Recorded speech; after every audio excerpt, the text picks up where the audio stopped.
Alright guys, this is the second lecture for this set of PowerPoints, and what we're going to do is look at the interior of the Earth a bit closer here. And we've talked about it, the four main parts being the crust, the mantle, the outer core, and the inner core. So we're going to start with the crust. This is by far the thinnest part of the Earth, and this is pretty important for an upcoming lab, that you notice the different percentages of each layer, that this is composed of about 1% of the Earth's total mass, so it's really thin.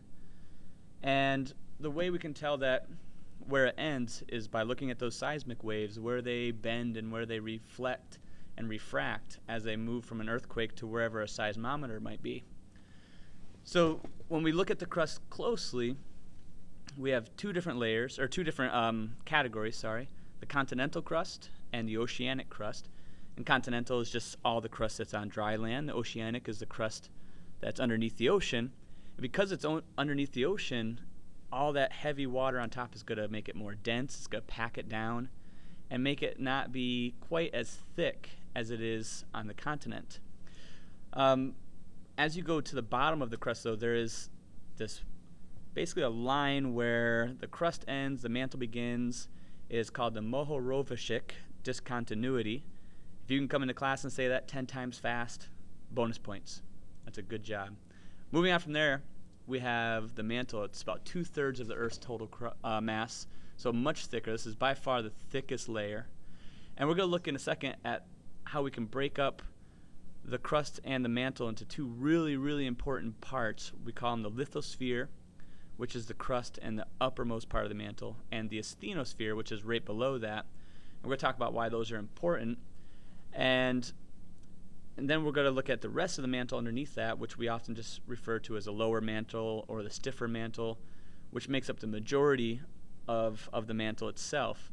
So let's take a look at the lithosphere and the asthenosphere. What we have is, this is more concerned with plate tectonics, continental drift, how the continents move around, how the plates move around. The lithosphere is the plate. It's the crust and the uppermost part of the mantle together. They move like dinner plates on a table. So these are the lithospheric plates. Now what they move on top of is a part of the mantle called the asthenosphere. So the lithosphere here is the gray part of this picture. The asthenosphere is kind of the tannish part underneath. And the asthenosphere has the ability to flow. It's not a liquid. It's a solid with the ability to flow. We refer to this as plasticity. So it's the plastic mantle, or the asthenosphere.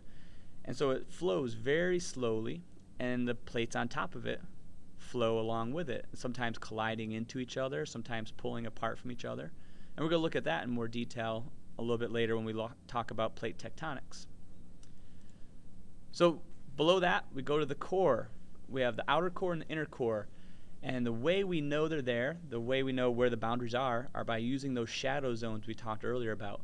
That first off, over to the right here, S waves.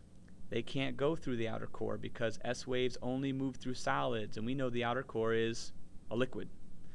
So when there's an earthquake up here, all those S waves will hit seismometers around here, but they won't make it to any seismometers over here because of that liquid core.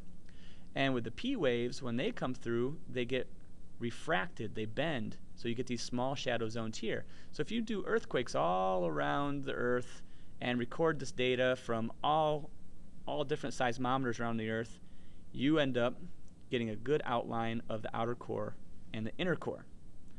All right, I'm going to stop right here because I'm going to run out of my 5-minute time, and we'll start with the second part to this lecture, which will be pretty brief, and you'll see it on the website, on the YouTube site.